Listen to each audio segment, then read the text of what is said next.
Bom dia, hoje é quinta-feira e está começando mais um Entre Elas pela Rádio Cultura de Curitiba. Eu sou a Patrícia Corseto e lidero aqui o Entre Elas todas as quintas-feiras. Bom, nossa convidada de hoje vou apresentar aqui para vocês.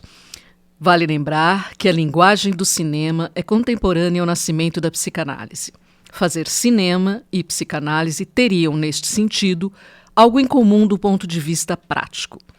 Culturalmente, o sujeito masculino sempre foi o condutor ativo da narrativa, e o feminino um objeto passivo, um mero passageiro no mundo cinematográfico. Como pensar a linguagem cinematográfica nos filmes de mulheres? Como pensar esse corpo em cena? A tela do feminino ao feminismo. Para essa conversa, o Entre Elas recebe Graziela Marchetti Gomes, graduada em Psicologia e mestre em Psicologia da Arte pela USP. Atualmente, a Graziela coordena a programação de cinema do Cine-Sesc São Paulo. Bem-vinda, Grazi, é um prazer te receber. Obrigada, Patrícia. Obrigada pelo convite. Estou feliz de estar aqui. Então vamos lá conversar sobre cinema. É a primeira pessoa que eu recebo para falar sobre esse tema e estou muito feliz que seja você. Eu também. Eu espero que eu seja a primeira de várias. Opa, vamos lá.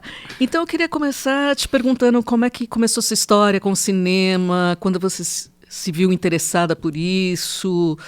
Você tinha uma tradição em casa de ver filmes, a família ia ao cinema. Como é que começou esse namoro?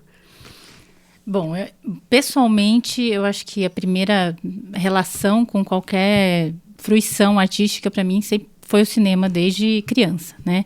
Apesar de ter nascido numa cidade onde não havia cinema nos anos 80. Então, o meu vício era a locadora, né? Então, era aquela coisa... Até hoje eu sinto saudade disso, de ir na locadora, olhar os filmes, às vezes... Ler sinopse, né? Coisa que a gente fazia. Ler sinopse, ficar olhando um monte, levar vários, mas assim, tem outros vários ali na lista imaginária, né? Então, claro, assim, sempre vi muitos filmes, até... Eu brinco, assim, que tem filmes que eu vi nessa época da locadora... que ficaram marcados para mim de uma forma que... esse eu vi quando ainda morava em Tupã, que é a cidade onde eu nasci, que é uma cidadezinha que não tinha cinema. Hoje eu acho até que tem. Passou a ter e eu acho que ainda tem. Mas, enfim... Bom, aí na graduação em Psicologia eu sempre tive interesse por artes e logo no começo também comecei a me interessar por essa relação que a psicanálise tem com as artes, né? Essa possível relação de... modo de se abrir para as artes.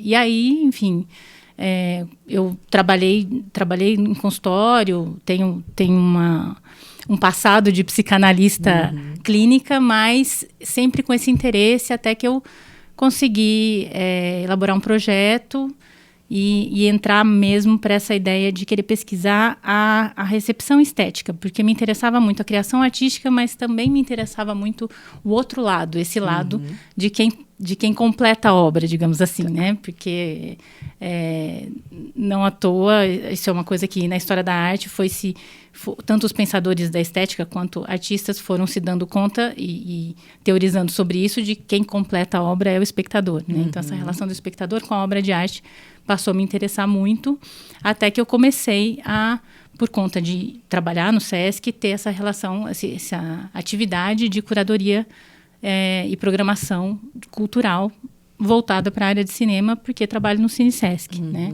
E é a minha linguagem, assim, mais afim, digamos assim, artística. Acho que é isso. E de que forma a psicologia, a psicanálise te ajuda nessa relação com o cinema, com as artes? Estando à frente aí da programação do SESC, como é que esses filmes são pensados? É por temática? Como é que você pensa essa programação?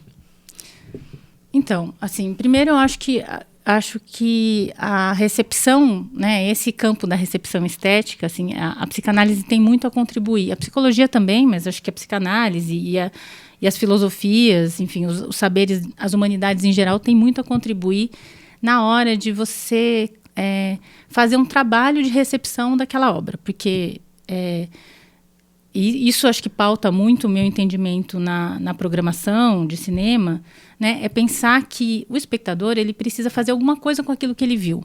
Não é simplesmente assistir e ir embora, né? Claro que tem filmes que têm vida mais curta. Você assiste, e meio que aquilo passa e tudo bem. Tem filmes que ficam morando anos com você, né? Não vão mais embora. E esse sentimento de que uma obra exige elaboração, né? É alguma coisa que, para você dar conta, para você elaborar isso, para você fazer alguma coisa daquela experiência, você precisa de repertório. E a psicanálise, acho que é um modo de fazer e um modo de pensar, né, que estruturalmente lança a mão de vários repertórios teóricos que, a partir da escuta, né, e da atenção flutuante, você pode ter uma relação com aquela obra em que ela vai te interpelando e você vai fazendo algo a partir disso, né?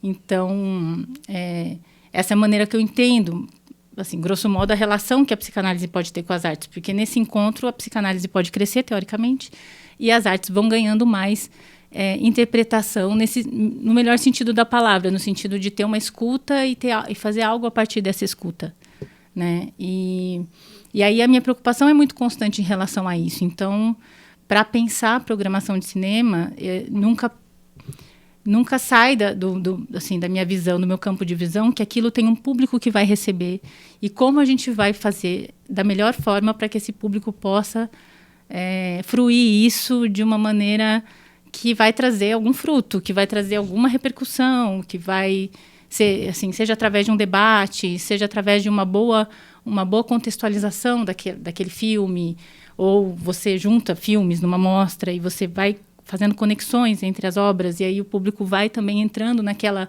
forma de leitura, né? Então a gente trabalha um pouco num lugar de mediador, assim, nesse sentido. Mas como esses filmes são escolhidos na prática? Seguem uma temática? São filmes brasileiros? Ou vamos fazer um ciclo de filmes alemães? Ou vamos tratar de feminismo? Como é que você pensa essa programação?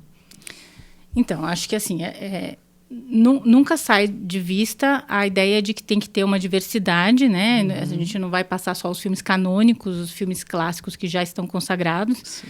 E o cinema nacional é muito importante para um cinema de rua, por exemplo, como o Cine-Sesc, né? Que precisa, que se vale do cinema nacional para se afirmar, para trazer narrativas em que o público vai poder se ver, se questionar, né? Então, o cinema nacional ele é primordial, mas mesmo dentro do cinema nacional você tem uma diversidade regional, você tem novos cinemas surgindo no interior do país, você tem novas figuras que não produziam cinema e que agora produzem, né? Seja mulheres, pessoas negras, pessoas periféricas, indígenas. Então, toda essa diversidade é sempre levada em consideração e também, até pensando no cinema estrangeiro, internacional, ele precisa não ser só aquele cinema que é Europa e Estados Unidos, né? Tem cinemas africanos, tem cinemas do Oriente Médio, asiáticos, enfim, tem uma profusão de produções e que, claro, nem sempre é possível trazer o que a gente acha, né, que seria mais interessante, mas tem todo um jogo político, inclusive, para conseguir financiamento, para conseguir curadoria compartilhada e tudo mais. Então, mas isso está sempre no guia, assim, para trazer. E fora a formação de público, que é fundamental, porque se não tiver gente jovem assistindo filmes no cinema, quem vai lembrar de como era bom ver filmes no cinema, né? Então, tem programação infantil, tem filmes, né, assim, que também é uma luta, porque não tem muitos filmes infantis, dublados, lançados, né? É uma minoria, é um mercado muito restrito. E tem também essa coisa de poder apresentar para os jovens adolescentes, trazer escolas, para eles, né, terem essa experiência, porque é uma experiência estética que você pode ter em outros formatos, você pode até ver no celular, mas faz diferença. A experiência de ir ao cinema. Faz diferença, E qual é o público do Sesc? Para quem não é de Curitiba, o Sesc é um cinema de rua, que fica na Rua Augusta, aqui em São Paulo. Quem é esse público que frequenta o Cine-Sesc? Então, é um público que varia um tanto, mas não varia tanto assim. E a nossa luta é para sempre variar cada vez mais, né? Eu acho que o que eu percebo é que até a pandemia, a gente tinha um público de idosos muito presente. E esse público diminuiu significativamente, né? As primeiras sessões, tinha muitas pessoas mais velhas. A gente não vê mais essas pessoas como via, mas assim, é sensivelmente mesmo menor a presença. Eu percebo que, acho que isso é um fenômeno meio comum entre os cinemas de arte ou cinemas de rua, que o público jovem está crescendo, assim, que é uma coisa muito curiosa, né? A gente vê até na Cinemateca Brasileira, no Estação, no Rio de Janeiro, enfim, em Porto Alegre. A gente vai vendo que esses cinemas, o Cinema São Luís, né, em Recife, eles estão atraindo esse público jovem, que é uma coisa muito curiosa. E aí o Cinesesc varia, porque tem aquele público 40 a mais, que é um público que é cinéfilo, que conhece os diretores, que já vai meio informado para saber coisas diferentes. E tem estratégias que a gente faz para tentar furar essas bolhas e trazer pessoas que nunca foram ao Cinesesc, por exemplo, né? Então...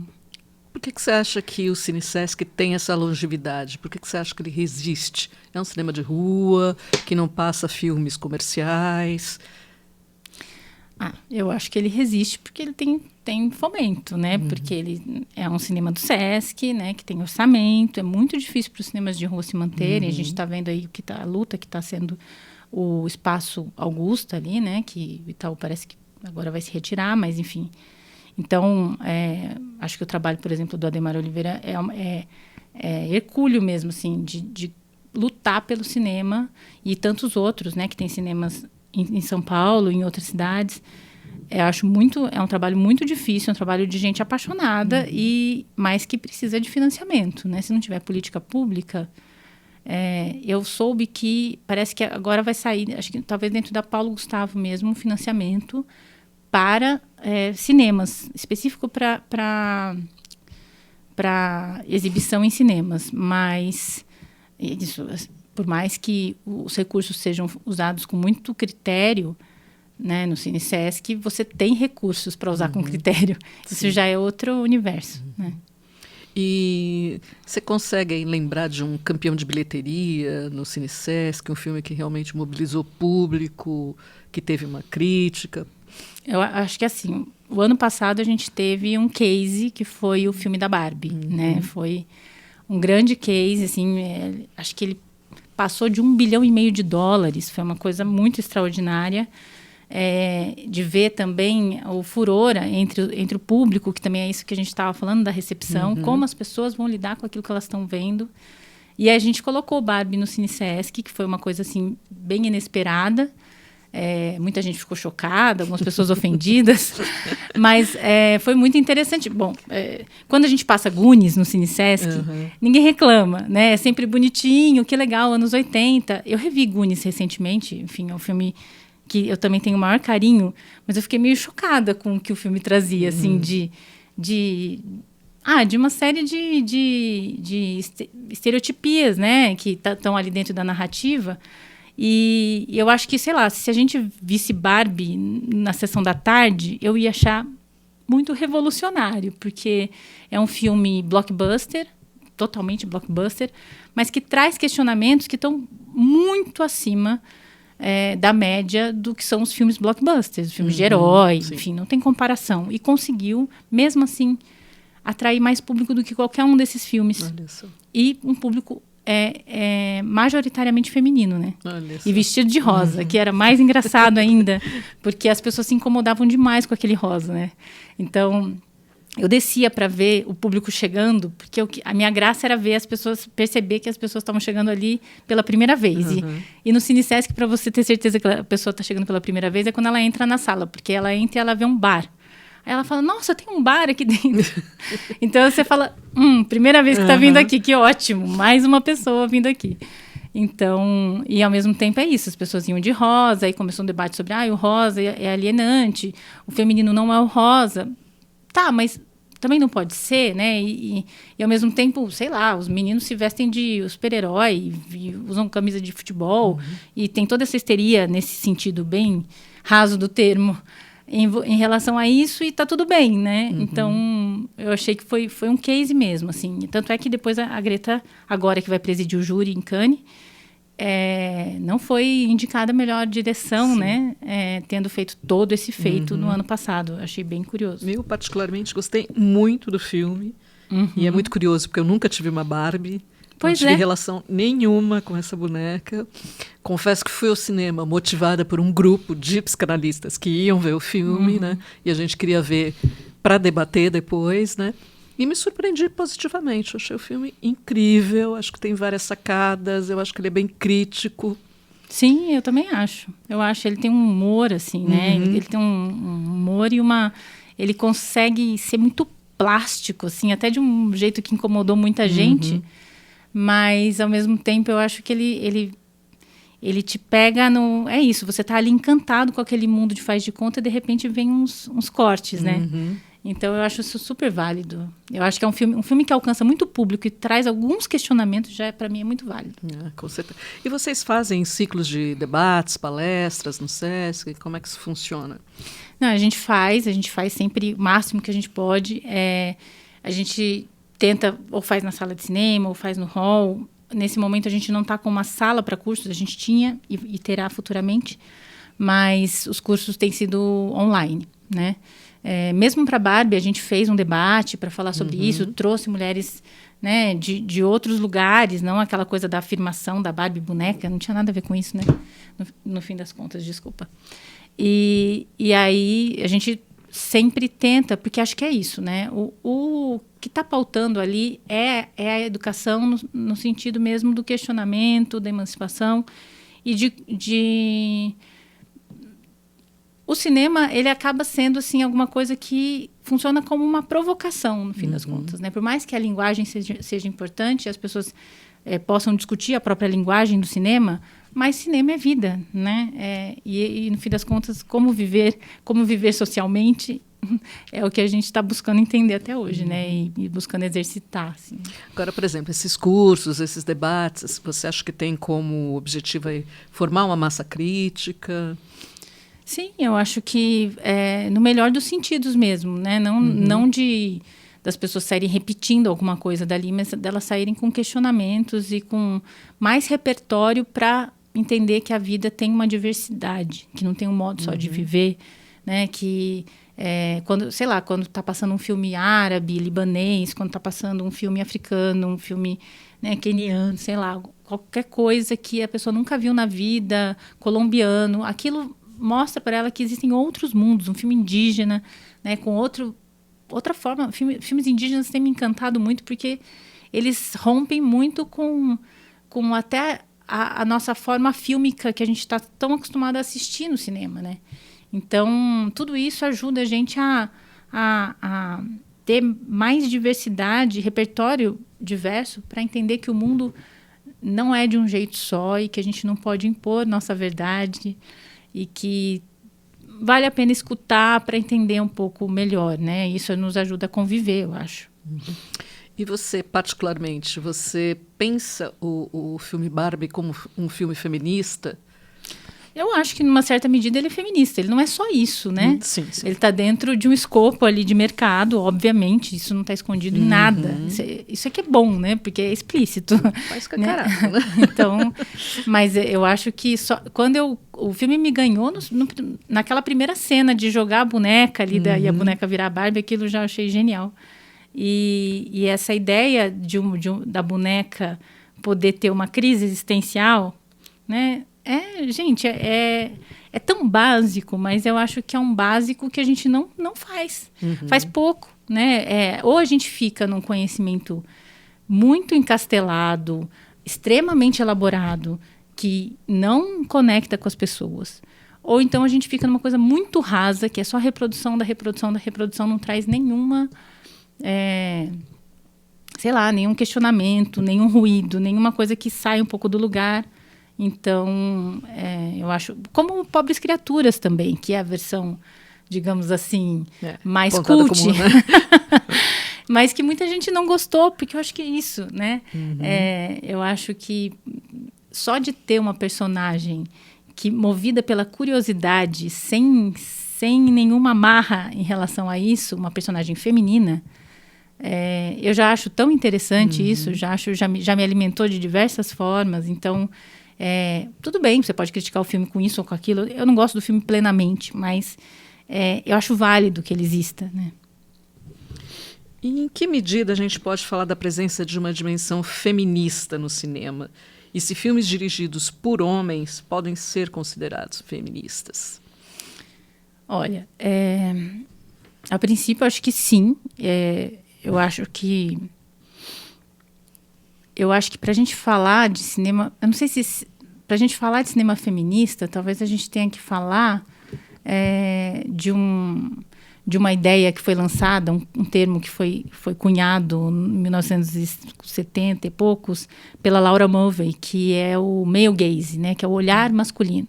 Acho que depois que foi se dando conta de que o cinema ele tem um jeito de olhar para as mulheres, né? O cinema que é majoritariamente feito por homens tem um certo jeito de olhar para as mulheres, de enquadrar as mulheres na câmera, de colocar as mulheres num certo lugar dentro da narrativa. Aí isso mostra a necessidade de um cinema feminista, né? Porque o cinema, aí se deu conta que o cinema é machista. Sim.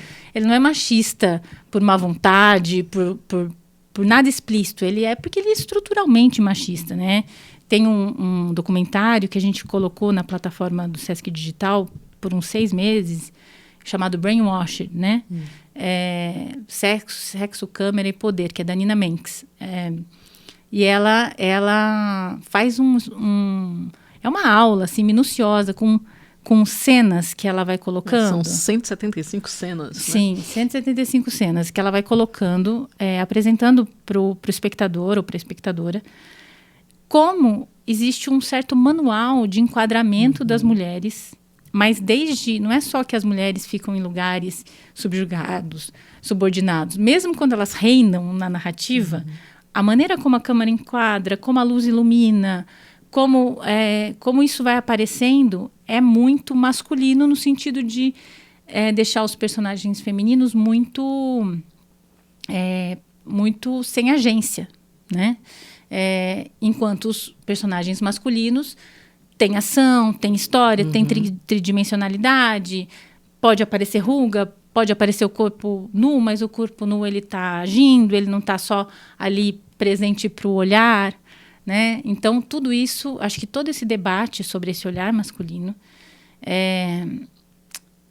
exige um cinema feminista no sentido de processo de realização, como tratar as pessoas no set, como pensar uma história e também como enquadrar a câmera, como fazer a fotografia, enfim, todos esses processos, né? E eu acho que no Brasil a gente tem feito, não só mulheres, tem feito filmes nesse sentido de... Porque daí não é só também feminista, é antirracista, né? Tentando tratar os personagens com a dignidade ontológica que eles merecem, né? Por que ao longo da trajetória do cinema isso foi mudando, né? Que no começo a gente tinha até mulheres que eram donas de estúdios, né? Que se empenhavam aí na parte criativa e que foram relegadas depois de um tempo, né? A funções, digamos assim, mais femininas, né? Maquiadora, figurinista, né? E os homens foram para a ação, para a parte criativa realmente, para a direção. O que você acha que aconteceu aí? Nossa, isso é uma loucura, assim, é um negócio que, quando eu assisti, acho que foi na pandemia, porque era online, acho que era na Mostra Internacional, se eu não me engano, passou o documentário Be Natural, sobre a Alice Guy, que era, até então, por mim, totalmente desconhecida. E acho que por muita gente, tinha antes disso um outro documentário que tinha sido exibido, E a Mulher Criou Hollywood.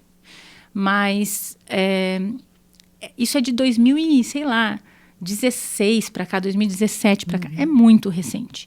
Até então, não se sabia, assim, entre as pessoas que acompanham o cinema, que assistem cinema, que pensam cinema, da existência da Alice Guy. A Alice Guy foi a mulher que criou o cinema. Não foram os irmãos Lumière. Fui né? sobre isso outro dia. É muito impressionante. Então, assim, ela não só criou, como ela fez mais de 1000 filmes. Que hoje existem aí pelo mundo 22, acho que longas-metragens, alguns curtas, mas muito do que ela fez se perdeu. Ela trabalhava com o Gaumont, na França. Era uma... Ai, meu Deus, agora me perdi. É um não era um estúdio fotográfico, ele tinha uma empresa de equipamentos fotográficos e ele começou a se interessar por equipamentos cinematográficos, que estava muito no começo do cinema, assim, muito nos primórdios. Então ninguém sabia no que isso ia dar. Era uma coisa que imaginava-se que para vídeos caseiros, talvez, uma coisa doméstica, não se tinha dimensão da importância da linguagem, né? Estava nascendo. E ela pede para ela poder fazer esses filmes e o Gaumont aceita, acha que tudo bem, ela é secretária na época. Ela vai desenvolvendo com muita liberdade. Então, ela coloca personagens femininos, personagens negros, crianças. Ela desenvolve técnicas de luz, técnicas de som, ela tem muitas inventividades e ela depois ela se casa, vai para os Estados Unidos e cria um estúdio, que é o Solax, que é um estúdio de cinema, que ela toca, o marido também quer ser cineasta, mas digamos assim, a liderança totalmente dela. E no fim ela acaba se separando, ela tem uma filha, volta para a França, mas assim, quando volta para a França, já totalmente esquecida. Eu acho que eu acho mais curioso dessa mulher é que ela escreveu a própria autobiografia, né? Ela escreveu a autobiografia e ninguém quis lançar, mas nos anos 70 foi lançado pela família, porque acho que ela sabia da importância. No filme é muito interessante, porque as falas dela, você percebe quanto ela sabe da importância do que ela fez. Bom, tudo isso para dizer que tem essa grande mãe do cinema, mas também tinham outras mulheres que estavam atrás das câmeras, né, no cinema mudo, sobretudo, fazendo cinema assim, de maneira decisiva.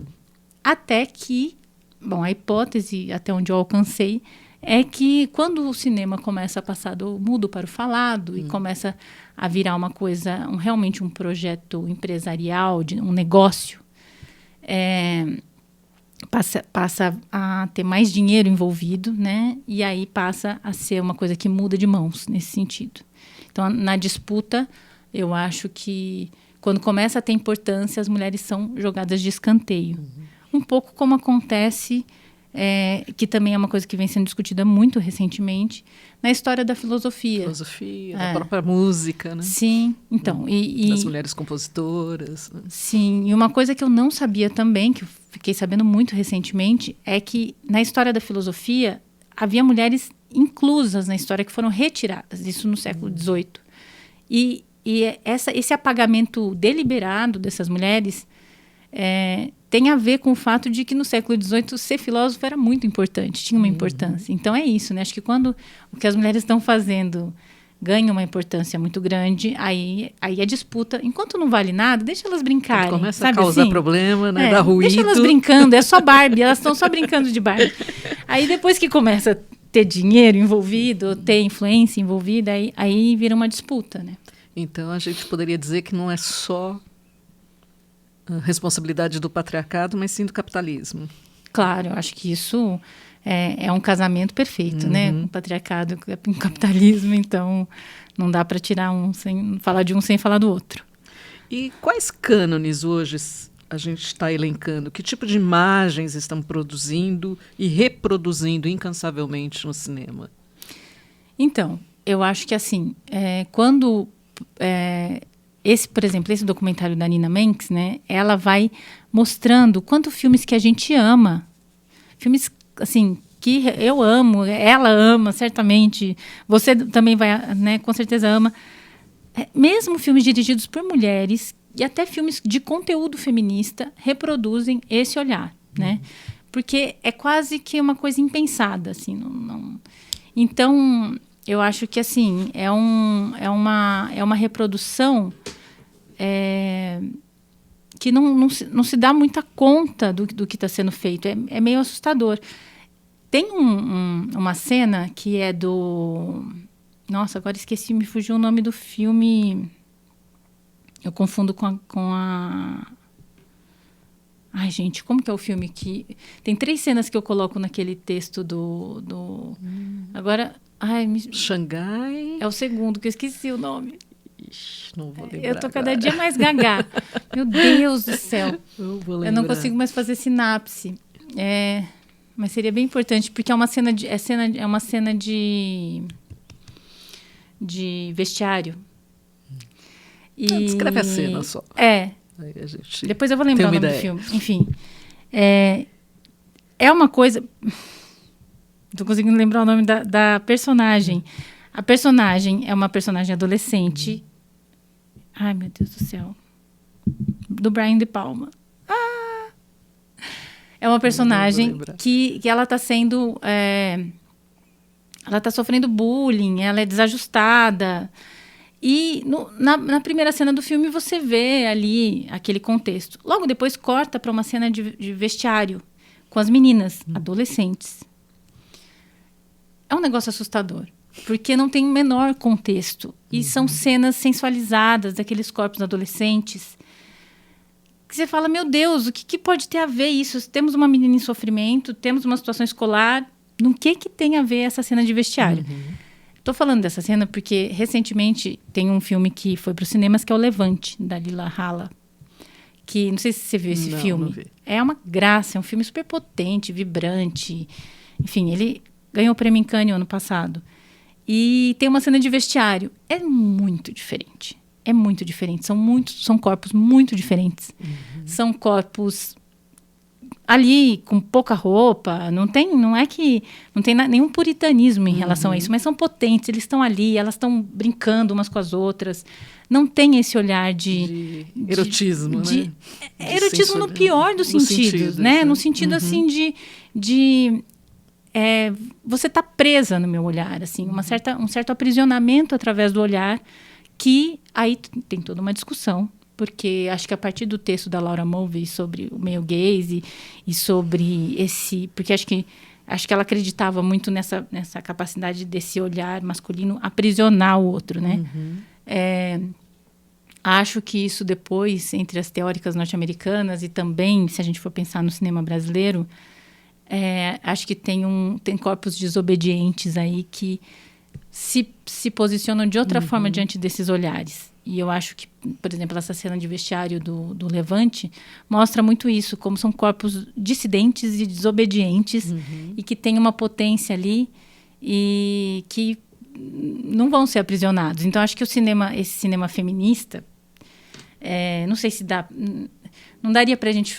Eu não gostaria de falar, por exemplo, em olhar feminino no cinema, porque eu acho que são olhares, né?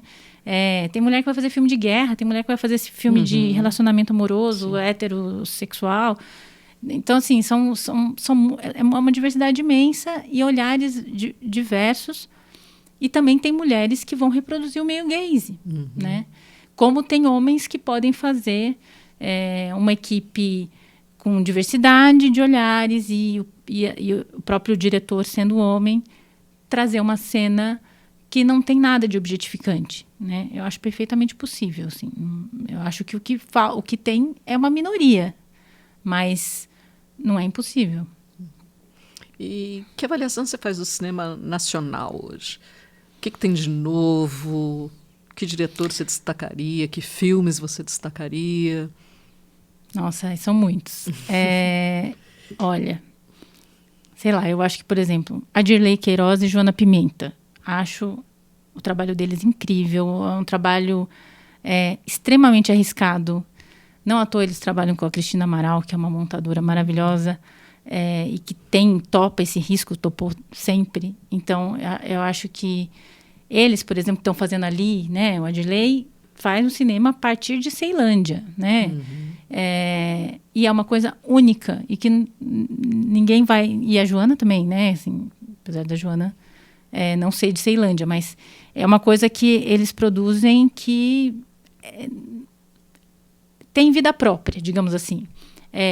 Filmes de plástico, eu acho que agora já está no momento de 15 anos da produtora, mas o cinema que eles fazem, tanto o Gabriel Martins quanto o André Novaes, Maurílio, enfim, é um cinema que, por mais que eles sejam muito formados em cinema, eu acho que eles têm um olhar muito formado, não é uma coisa de não dialogar com o cinema canônico, acho que eles dialogam de uma certa forma, mas eles conseguem trazer uma coisa, corpos negros de um olhar muito diferente, um olhar muito potente, também muito delicado, muitas vezes. Os cinemas indígenas, eu acho que estão numa profusão imensa e E tem muita coisa boa, de uma maturidade assim impressionante nesses, sei lá, 20 anos que se faz cinema indígena no Brasil. Nem sei se são 20, agora eu tô... Mas que eu acho que, né, pensar que é uma coisa que surgiu de oficinas, né, do trabalho do vídeo nas aldeias, e que hoje você tem cineastas indígenas, mulheres e homens, fazendo cinema muito diferente do que a gente conhece. Que, assim, você olha um filme esquema hollywoodiano e você olha um cinema indígena, as pessoas ficam loucas. Não à toa, esse filme não é de autoria indígena, mas é de coprodução, correalização, que é A Queda do Céu, agora vai para Cannes, né? Há pouco tempo a gente teve o Alberto Álvares e a Sueli Machacali estavam em Portugal numa mostra. Então, eles circulam muito e vão circular cada vez mais. Só para não ser... não quero ser injusta, mas assim, tem muita coisa. Sei lá, tem Camila de Moraes fazendo cinema, tem Renata Martins, tem Carol Rodrigues, tem Thaís Fujinaga. São muitas vozes e eu acho que assim, isso só está começando, na verdade. E como que você pensa a montagem no cinema? Qual a importância da montagem? Olha, é difícil responder porque, enfim, nunca acompanhei um processo de montagem. Mas eu acho interessante, assim, porque até estava, né, recentemente no CineSesc a gente recebeu a Cristina Amaral e a gente recebeu a Jordana Berg, que são duas montadoras. E a Cristina, né, em trabalho recente com a Dirley, e a Jordana foi montadora de maioria dos filmes do Coutinho. E é muito interessante essa relação, porque eu acho que é um lugar de depuração, de escuta mesmo, né? Que a gente pode até, de repente, fazer um paralelo com a escuta psicanalítica. Acho que pode, porque é onde essas imagens elas vão falar, mas é como se fosse aquele blá blá blá que a gente escuta, né? Ou que a gente fala no consultório, que você está ali e de repente tem alguma coisa que é levada em consideração, né? Nunca é uma questão de conteúdo, pura e simplesmente. É uma questão de algo que se repete, ou algo que é algo que se fala errado, ou, né, ou é uma piada, ou é um sonho. Mas eu acho que o cinema e o sonho, eles têm muita similaridade, assim, né? E o sonho é o sonho contado, né? Sim. Então é como se o cinema fosse um sonho contado. Porque quando a gente sonha aquela loucura, a gente não tem acesso ao sonho. E aí a gente acorda, lembra de alguma coisa, depois a gente vai contar. Quando a gente conta por exemplo, leva para uma sessão de análise, ou enfim, fica pensando sobre aquele sonho, fala com um amigo, o que quer que seja, ele vai trazendo algumas coisas a serem levadas em consideração. Mudei um pouco do assunto, porque acho que eu não sei responder muito sobre a montagem, mas eu acho que a montagem, ela dialoga com essa paciência ativa, porque você tem que ter essa capacidade de receber, mas receber de maneira ativa, né? Com um olhar interrogador, com uma escuta ativa. E não por acaso a gente tem figuras de montadoras femininas, né? Mulheres montadoras tão importantes no Brasil, enfim, porque eu acho que é um trabalho que exige, às vezes, uma sensibilidade que mais mulheres podem ter por conta das configurações do patriarcado mesmo, né? Não só mulheres, como pessoas que estão fora aí do hegemônico, né? E como é que você pensa o cinema produzido para televisão, para os streamings, né? Tem a Globoplay fazendo muitas coisas, Netflix. O que você acha desse mercado?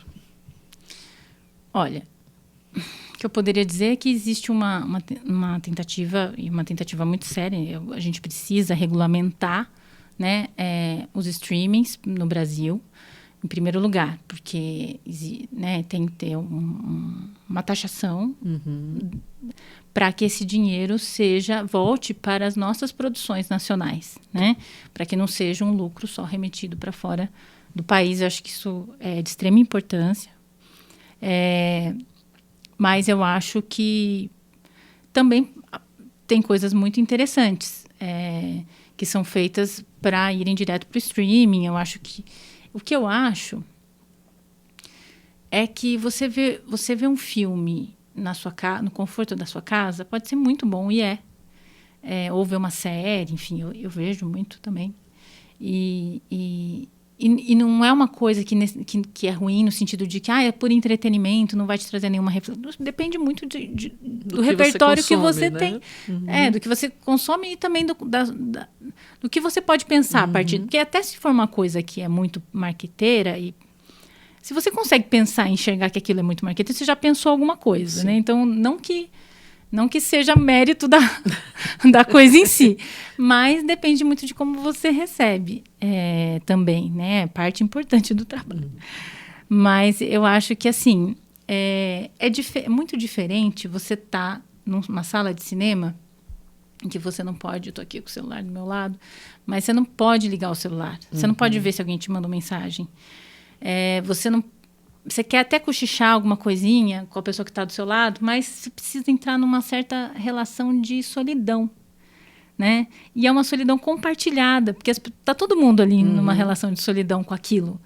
Então, isso te coloca num lugar que propicia mais, eu acho, a experiência estética, que é uma coisa que não acontece a todo momento, né? Acho que ter uma experiência... né, estando em casa, você pode pausar o filme, você pode ver depois, pede uma comida, né, você pode ver daqui a um mês, né, volta naquela cena, né? É outra coisa, né? Outra experiência, né? Não, e a gente sabe que o trabalhador cansado vai ver um filme longa-metragem 4 vezes, né? No streaming. Assim, sem julgamentos, mas a questão é que esse cansaço, essa extenuação do trabalho, tudo isso vai tirando a nossa capacidade de ter experiência, né? De ter uma experiência que significa o quê? Algo que te faz criar algo para poder ter relação com aquilo, né? Você não tem ferramentas prontas, não está pronto, não está dado. Então, te traz um questionamento que você precisa trabalhar em você a partir de alguma criação para se relacionar com aquilo. E aí você já não é mais o mesmo, e aí aquilo já não é mais o mesmo, e o mundo já é outro. E assim a gente vai caminhando, né? E a importância dos festivais de cinema? Eu acho que é uma grande injeção assim, de ânimo no cinema, principalmente cinema nacional.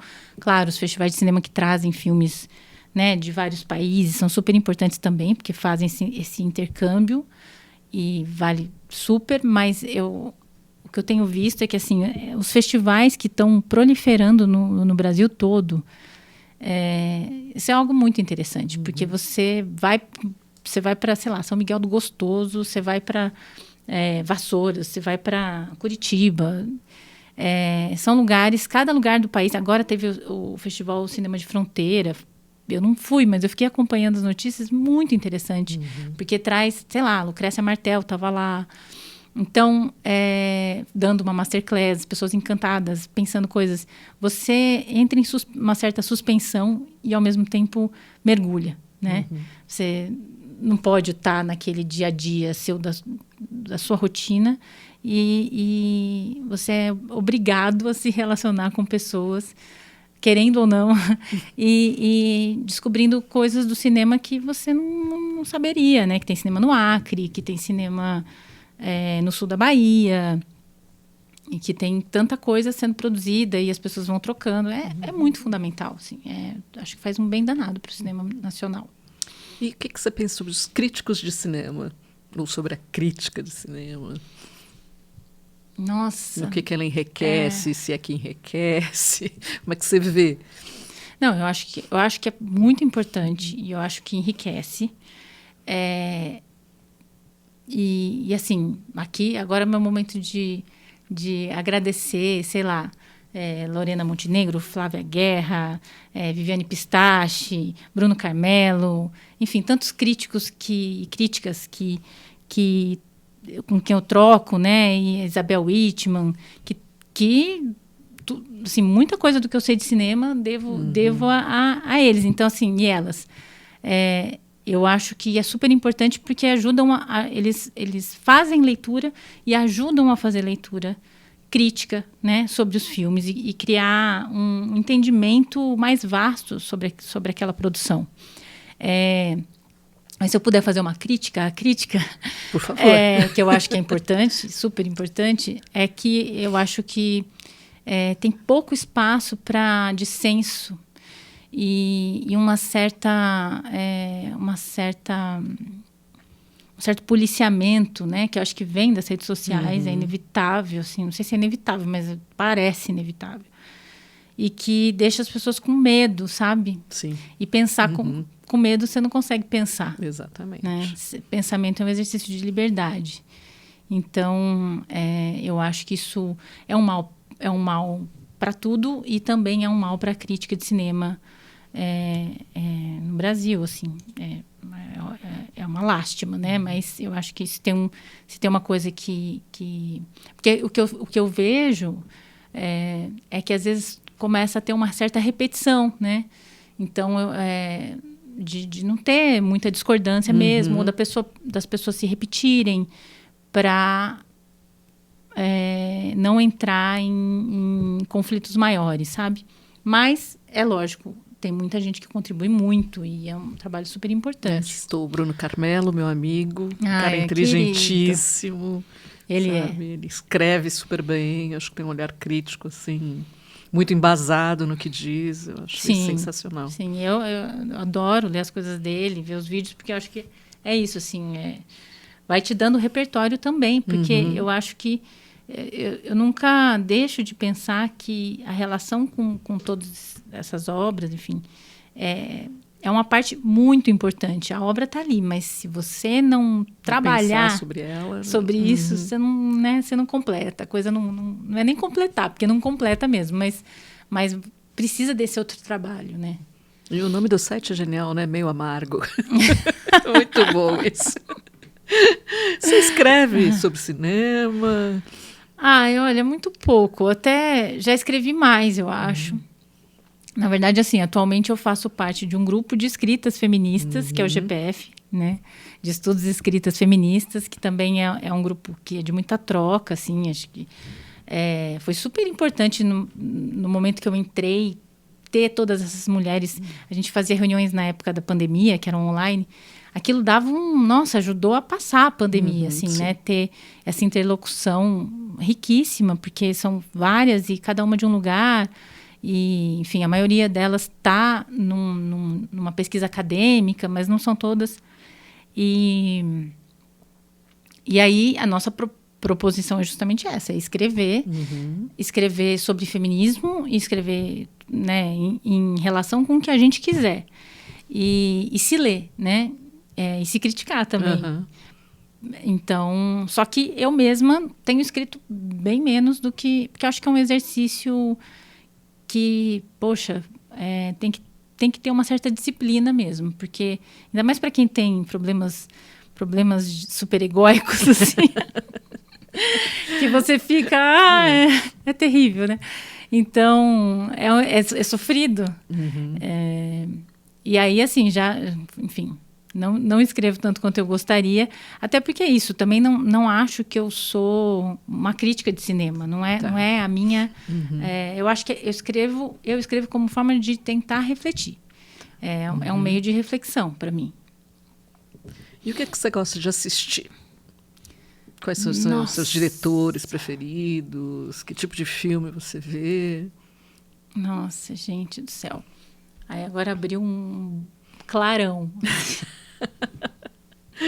Eu gosto de muita coisa, mas muita coisa diferente. Eu tenho um gosto assim pessoal, um gosto mais específico, que é uma coisa meio louca, difícil de explicar. Eu gosto muito de filmes de viagem. Filmes que mas não necessariamente documentários, não. Não, eu adoro documentário. documentário é um estilo que eu gosto muito, mesmo não fazendo tanto essa diferenciação entre documentário e ficção. Só por ser documentário eu já me interesso, assim. Eu também gosto. Gosto muito, mas filmes que tem viagem rolando e que, de repente, ou viagem ou relação entre pessoas de lugares diferentes, me interessa muito. Acho que, não sei porque faz muito tempo que eu gosto de, sei lá, eu lembro O Céu que Nos Protege, era um filme que eu tinha, assim, no meu coração, que não largava o filme, que é, né, uma viagem que, de repente, você se perde naquela viagem. Mas, assim, mais recentemente, eu acho que esses brasileiros que eu citei, todos eu gosto muito.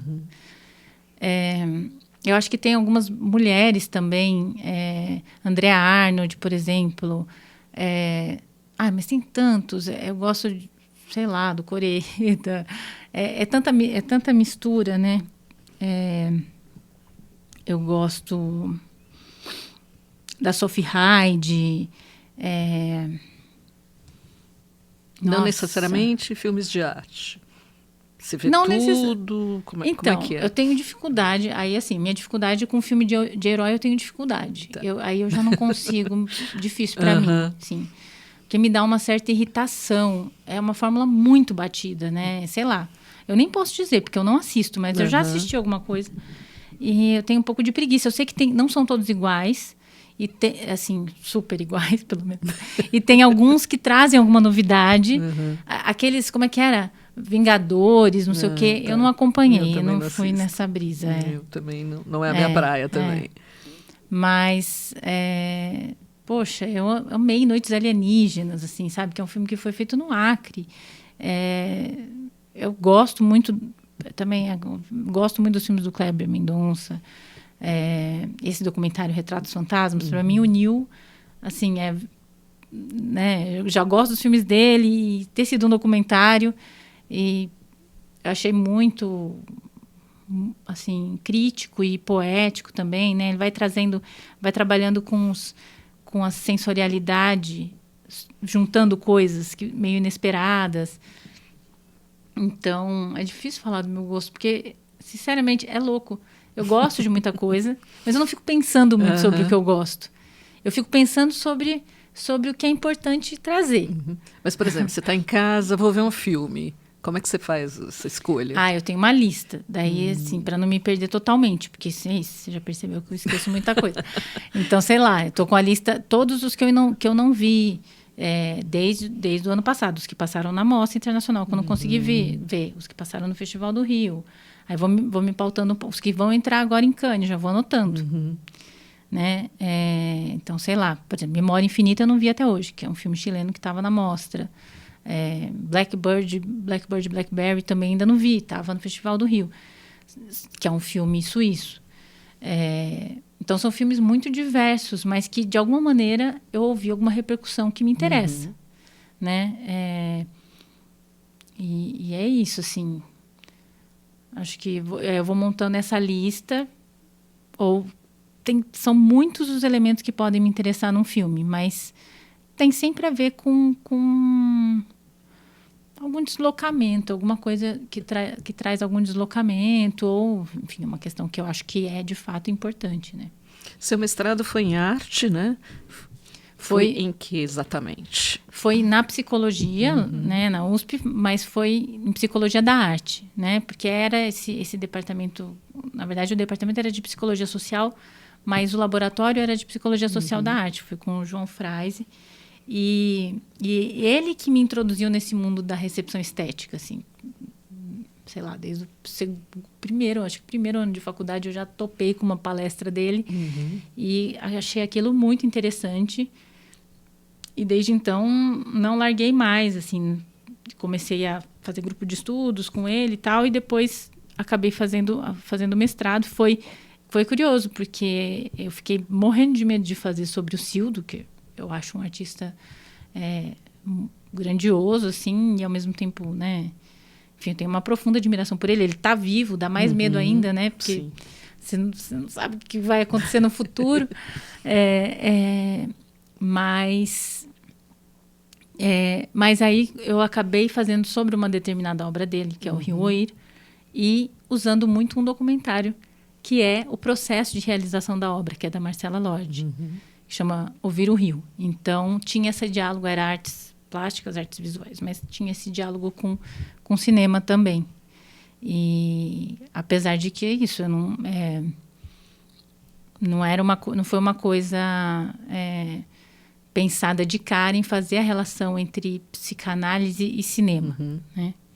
Era psicanálise e arte de uma maneira mais ampla, pensando na arte contemporânea. E o que o Cine Sesc está exibindo no momento? Qual é a programação para os próximos dias? Para quem estiver em São Paulo? Olha, o Cine Sesc está com um filme em cartaz. Agora, quinta-feira vai estrear Here, se eu não me engano. É que eu não estou trabalhando. Está de férias, gente. Hoje é o primeiro dia delas de férias. Então, esse filme Here, que eu não vi, porque eu não estou trabalhando. E tem o La Chimera, que eu acho que deve continuar, que é um filme italiano, né, que estreou semana passada. Que também eu acho que é isso, assim. Pensando nessa coisa do dia a dia do trabalho, eu acho que... a gente fica, quando a gente fala de cinema, de arte em geral, a gente fica muito encantado com a figura do artista, do criador, né? Mas para as coisas acontecerem, são muitas mãos. Nossa, cinema, né? então... Cinema já é uma arte coletiva, mas é isso, desde da pessoa que vai contra a regra, continuista, maquiador, e depois tudo, como você vai distribuir o filme, as pessoas que vão produzir essa distribuição, as pessoas que vão produzir, as pessoas que trabalham no cinema, atendem lá embaixo, quem chega, enfim, tudo é parte dessa grande engrenagem, né? Então, assim, sei lá, também no Cine Sesc tem a Simone Unis, que é a gerente, que é uma figura também feminista, uma pessoa que é a memória do Cine Sesc. Ela está lá há mais de 20 anos. E ela acompanhou muita coisa. Ela conviveu com o Carlos Reichenbach, né? Ela conheceu o Rogério Sganzella. Então, assim, ela... É um patrimônio, né? Eu falo, você tem que dar muita entrevista, você tem que falar muita coisa, porque ela já tem uma memória daquilo, 20 anos, né? Acho que mais de 20 anos que ela está lá. E ela tem essa abertura também para as coisas que a interessam, mas para as coisas que ela não conhece, né? E que ela tem essa abertura para conhecer, para trazer, então isso ajuda a programação, que é uma equipe também só de mulheres. Quantos? Nós somos em 4 e em 5 só na programação. Assim, pensando pensando isso de maneira mais ampliada, né? Mas, enfim, mas são todas mulheres no momento. Que ótimo! Então, assim, tem essa... né? Poderia não ser bom, mas nesse caso deu certo. Então, assim, tem essa coisa de tudo precisar que alguém faça, né? Não basta só pensar. A gente tem que... Pensar é importante, muito importante, mas... precisa ser realizado, e a realização depende de muitas mãos. E essas mãos também tomam decisão, né? Isso que a gente acho que perde um pouco de vista, que todas as mãos que estão num trabalho, elas também tomam decisão. Assim como aquele que é olhado também olha de volta, né? Essa ideia de que mais dicotômica. É uma equipe que tem uma certa autonomia para pensar programação, vocês têm um briefing, olha, tem que passar isso, como é que é isso? Não, a gente tem uma autonomia bem razoável. Eu acho que depende, assim, tem acordos maiores que às vezes, aí as decisões não são tomadas por nós. E tudo bem, porque é isso. Em todas as instâncias, em alguma medida, todo mundo sempre decide, né? Então, eu acho que isso que a gente não pode perder de vista, que às vezes fica tudo muito dicotômico sobre quem vê, quem é visto, quem olha, quem é olhado, quem manda, quem obedece, quem pensa e quem faz, mas essa dimensão ela está presente, né,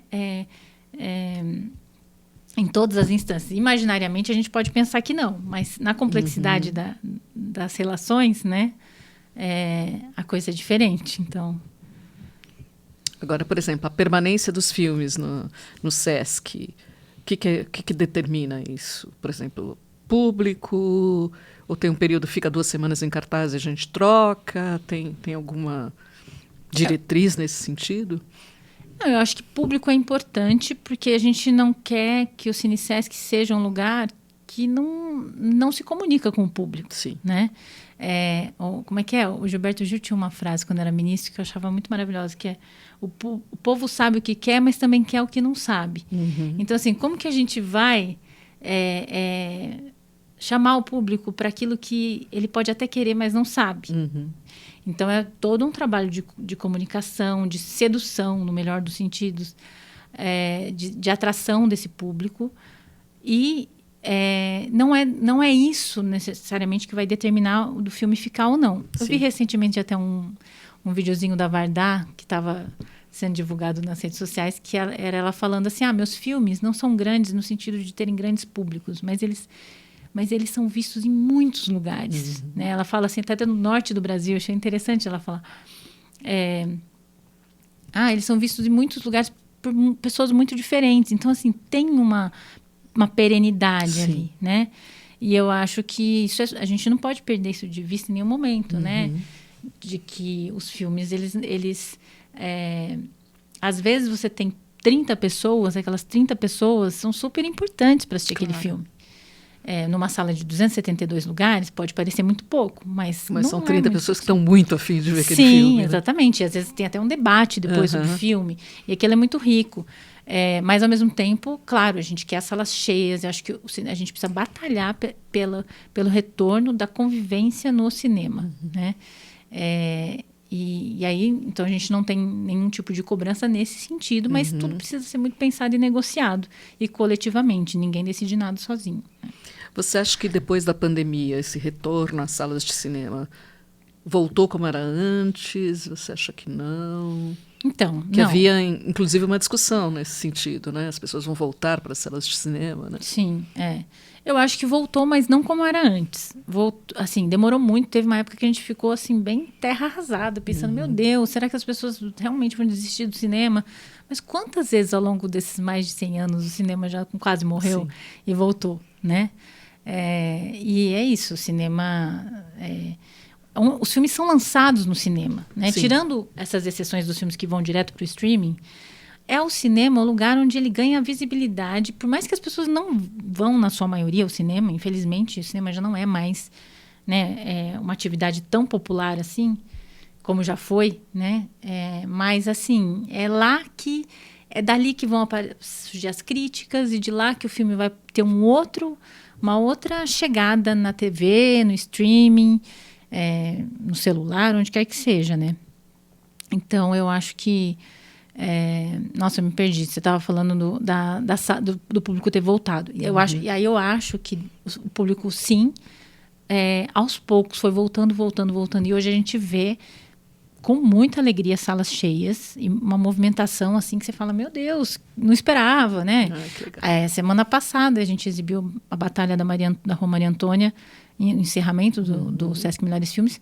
Ficaram umas 90 pessoas para fora. Muito legal, dá até uma dor no coração de deixar esse pessoal para fora. Mas você fala, gente, não esperava tudo isso, né? Então é ótimo. E eu acho que tem sim tido uma procura desse público mais jovem. As pessoas perderam mais o medo. Agora, de fato, as pessoas acho que perderam esse medo. Eu acho que talvez as pessoas tenham outros medos. Outros medos, né? Medos da violência, que a cidade está muito difícil, né? Então, também tem outras coisas. A gente tem tentado terminar as sessões mais cedo, não ficar até tão tarde. Mas tá um momento interessante. E eu acho que ainda vai ficar mais, porque como os filmes, enfim, o apoio, né, público ao cinema tem voltado, né? A gente voltou a ter Ministério da Cultura tem muito pouco tempo, isso ainda vai dar um fruto lá na frente, na verdade, porque cinema é um processo que leva alguns anos, né? Sim. Então... Grazi, a gente chegou aqui ao nosso finalzinho, mas eu queria te fazer 2 perguntas para a gente encerrar. O que é cinema para você e o filme da sua vida? Meu Deus, você quer me matar? Gente do céu. Olha, que coisa... Perguntas assim me matam. Mas assim, cinema para mim... Acho que cinema é um modo de ver o mundo, assim. É um modo de juntar coisas, de construir cenas, de contar mesmo, de contar histórias, mesmo que ele não seja uma narrativa clássica. Mas eu sonho muito filmes. Isso é uma coisa muito louca. Eu fico impressionada. Eu acordo e falo, gente, eu sonhei um filme inteiro. Não é possível, eu nem estava no sonho. Tinha toda uma... A gente vai fazer uma programação agora na Virada Cultural de filmes de vampiro. Eu sonhei um filme inteiro de vampiro. Olha só. Um alto enredo. E eu pensando, gente do céu, que loucura. Então, eu acho que o cinema tá muito presente na minha vida, assim, mas eu nunca deixo de relacionar o cinema com a vida mesmo. Eu acho que não é uma coisa que está num lugar ali apartado, diferenciado. Não, é a própria vida mesmo, assim. Para mim, né? E aí, filme da vida. Meu Deus do céu. Filme da vida. Um filme inesquecível. São muitos. Algo assim. Algo que tenha te tocado num lugar assim, muito especial. Bom, eu vou falar então Sol que Nos Protege. É um filme que me tocou muito. Eu fiquei muito tempo para conseguir digerir esse filme na época, porque ele produz uma desterritorialização ali. Você assistiu? Você lembra desse filme com John Malkovich? Nossa! Muito antigo. Enfim, do Bernardo Bertolucci. Nem é o diretor mais antifeminista que a gente conhece. Mas é isso, né? Os filmes são obras coletivas. E essa história me pegou demais, assim, na época. Eu nem sei se eu tenho até medo de assistir hoje, de ver se a coisa perde um pouco. Vai ser outro filme vai ser outro hoje, filme, né? Com certeza. Mas tem um outro filme que eu amo muito, que é o Cafarnaum. Esse eu não vi. Nossa Senhora. Gente, que filme triste. Mas eu mesmo assim, eu acho que ele tem uma redenção no final. E não é que ele tem um final feliz. Ele tem um final meio cruel. Mas é uma... Ele me deixou... Eu saí me sentindo potente, assim, no final do filme, sabe? É da Nadine Labaki, que também vai estar no júri de Cannes agora, junto com a Greta Gerwig. Acabei de ver essa notícia. Muito legal, então. Grazi, queria te agradecer demais. Foi uma delícia o papo. Queria que você deixasse um convite para as pessoas que estiverem em São Paulo, que visitarem São Paulo. Conheçam o Cine Sesc. Sim. Olha, agora, né, você me perguntou o que está passando. A gente está com um filme em cartaz, que também é muito legal, super importante e tal.